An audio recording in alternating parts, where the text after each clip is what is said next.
আসসালামু আলাইকুম, সবাইকে জুম্মা মুবারক। আপনারা জানেন আমরা প্রতি শুক্রবারেই নতুন নতুন মসজিদে নামাজ পড়তে আসি। তো বছরের শুরুতেই এই 100 মসজিদে শুক্রবারে জুম্মার নামাজ পড়ার যে চ্যালেঞ্জ ছিল, আজকে সেই চ্যালেঞ্জের 28তম মসজিদ। আজকে আমরা যে মসজিদে নামাজ পড়েছি সেটা হচ্ছে ত্রিশাল উপজেলার বৈলরের সিংরাইল, জায়গার নাম হচ্ছে সিংরাইল এবং মসজিদের নাম হচ্ছে সিংরাইল জামে মসজিদ। তো আল্লাহর রহমতে এই গ্রামের ভিতরে মানে এত সুন্দর একটা মসজিদ, মসজিদের পাশেই হচ্ছে পুকুর, আর সামনেই হচ্ছে স্কুল, প্রাইমারি স্কুল। তো সব কিছু মিলে আসলেই মানে চমৎকার একটা মসজিদ। এবং আমাদের মসজিদের যে হুজুরও খুব চমৎকার বয়ান করলেন।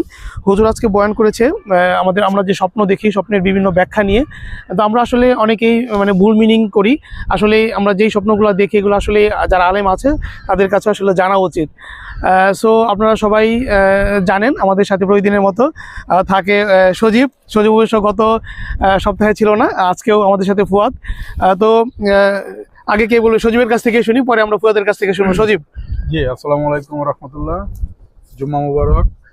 আজকে আমরা যে মসজিদে নামাজ পড়তে আসছি, জানাতে মসজিদের ঠিকানা বললোই, কিন্তু আমাদের এই মসজিদের পরিবেশটা আসলে নিজের চোখে না দেখলে ফিল করা যাবে না যে কি পরিমাণ মানে এই মসজিদটা কতটুকু সুন্দর।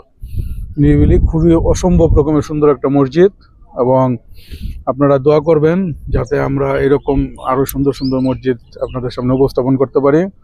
আর আমরা আমাদের আরো নেক্সট এই চ্যালেঞ্জের ভিতরে বিভিন্ন ঐতিহাসিক মসজিদকে আমরা ইনক্লুড করব, সেটা দেশব্যাপী হতে পারে, সেটার জন্য আমাদের দোয়া করবেন। ইভেন দেশের বাইরে হতে পারে ইনশাল্লাহ। যাই হোক, তো সেই পর্যন্ত আমাদের জন্য দোয়া করবেন আর আমরা যেন চ্যালেঞ্জটা পূরণ করতে পারি। সবাইকে আবারও জুম্মা মুবারক। আসসালামু আলাইকুম। আসসালামু আলাইকুম, জুম্মা মোবারক সবাইকে। আসলে আমরা প্রতি শুক্রবারেই নতুন নতুন মসজিদ তালাশ করি। এখানে এসে ত্রিশাল একটা আমার বন্ধু পরিচয় দিল মসজিদটার।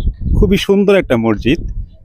এই মসজিদে আমরা নামাজ পড়ে আমরা নিজেদেরকে সৌভাগ্যবান মনে করতেছি। আর হুজুর আমাদেরকে অনেক ভালো ভালো ব্যাখ্যা দিল যে স্বপ্নের ব্যাপারে, যে আমরা স্বপ্ন দেখলে আমাদের স্বপ্ন কখন দেখলে কবুল হবে, এই বিষয়গুলো নিয়ে আলোচনা হলো আজকে।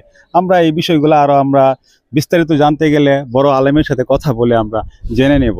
আর এতে কি হয়, আমরা বিভিন্ন ভিন্ন মসজিদে নামাজ পড়লে আমাদের জ্ঞানের, এই ইসলামী জ্ঞানের একটা সুন্দর একটা জ্ঞানের আসে, আমাদের লাইফ পরিধিটা বাড়ে। তাই আমরা চেষ্টা করব যে আরো সুন্দর কোনো মসজিদে গিয়ে নামাজ পড়ার জন্য।